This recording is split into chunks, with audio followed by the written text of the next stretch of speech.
நாணம் நடக்காமல்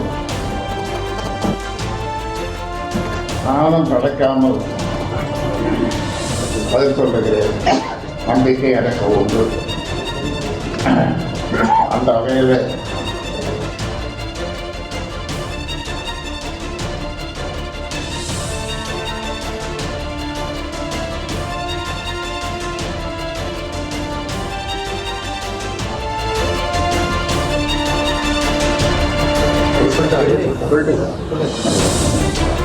இங்கிருந்தும் அங்கே இருந்தவர்களோ அல்ல வந்து ஒரு வேலைக்கு மேலே போராட்டம் நீதிமன்றம் சாதகமான தீர்ப்பளித்தது.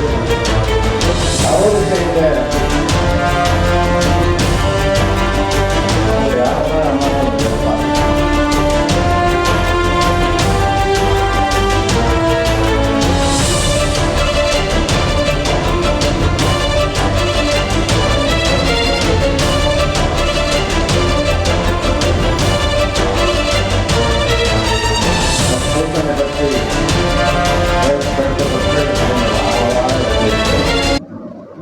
பொதுக்குழு இந்த மாதம் 28ஆம் தேதி பொதுக்குழு நடக்கிறது.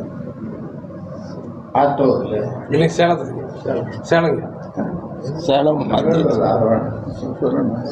மாத்தியாச்சு சேலத்தில் நடக்கிறது. ஆக இப்படி நாங்கள் சரணாக நெறிப்படி முறைப்படி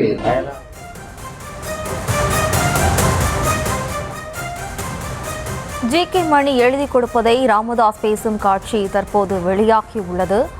ராமதாஸை தாம் ஒன்றும் இயக்கவில்லை என ஜி.கே. மணி கூறியிருந்த நிலையில் தற்போது இந்த வீடியோ ஆனது வெளியாகியுள்ளது. கூடுதல் விவரங்களோடு இணைக்கிறார் நமது செய்தியாளர் ராஜேஷ். வணக்கம் ராஜேஷ். விவரம். ஜெயஸ்ரீ வணக்கம். பத்திரிகையாளர் சந்திப்புகளில் ஜி.கே. மணி மற்றும் எம்எல்ஏ சேலம் அருள் உள்ளிட்டோர் தான் டாக்டர் ராமதாஸ் அவர்களுக்கு எழுதி கொடுக்கிறார்கள். தலைமை நிலைய செயலாளர் அன்பழகன் அதனை கொடுத்து அப்படியே வாசிக்க வைக்கிறார் என்று பல்வேறு குற்றச்சாட்டுகள் அன்புமணி ஆதரவாளர்களால் சொல்லப்பட்டு வந்தது. அதனை மெய்ப்பிக்கக்கூடிய வகையிலே தற்போது காணொலிகள் வெளியாகி பரபரப்பை ஏற்படுத்தி வருகின்றது.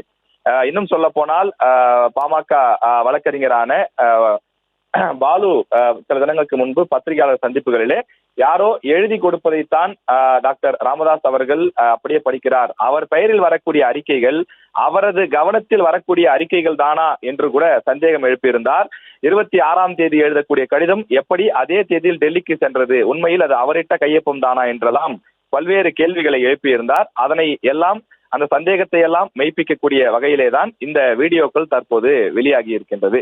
அதாவது ஜி.கே. மணி அவர்களும் சேலம் அருள் அவர்களும் எழுதி கொடுப்பதை அப்படியே தலைமை நிலைய செயலாளர் அன்பழகன் கொண்டு சென்று டாக்டர் ராமதாஸ் அவர்களிடம் கொடுக்கின்றார்.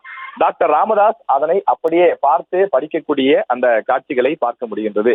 இதுல குறிப்பாக வர 28ஆம் தேதி பாமகவினுடைய பொதுக்குழு ஆத்தூரிலே நடைபெறும் என்று ஒரு மாதத்திற்கு முன்பே டாக்டர் ராமதாஸ் அவர்கள் அறிவித்திருந்தார். இந்த சூழ்நிலையிலே அந்த பொதுக்குழு 28ஆம் தேதி ஆத்தூரில் நடைபெறும் என்று நேற்று அறிவிப்பு அவர் வெளியிட்ட போது அவரை இடைமறித்த சேலம் அருள், ஐயா அந்த பொதுக்குழுவை நம்ம சேலத்துக்கு மாத்திட்டோம் என்று அவர் குறிப்பிடுகிறார்.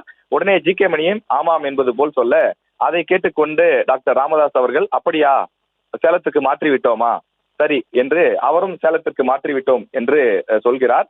எனவே டாக்டர் ராமதாஸ் அவர்கள் அவர் பேசுவது, அவர் கொடுக்கக்கூடிய அறிக்கைகள் இவையெல்லாம் அவர் தானாகவே சொல்வதுதானா, அவர் வார்த்தைக்கு வார்த்தை எழுதி கொடுப்பதுதான் அறிக்கையாக வருகிறதா, அல்லது பின்னால் இருந்து வேறு சிலர் எழுதி கொடுத்து அதுதான் வருகிறதா என்பதை சொல்லக்கூடிய அந்த குற்றச்சாட்டுகளை மெய்ப்பிக்கக்கூடிய விதமாக தற்போது இந்த காணொலிகள் வெளியாகி இருக்கின்றது.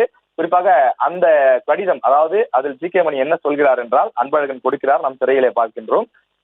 நேற்று அன்புமணி அவர்கள் நடந்த அந்த ஆர்ப்பாட்டம் என்பது செல்லாது என்று எழுதி கொடுக்கிறார்கள். அதை அவர் படிப்பதற்கு முற்படக்கூடிய அந்த காட்சியை நாம் பார்க்கிறோம். விவரங்களுக்கு நன்றி ராஜேஷ்.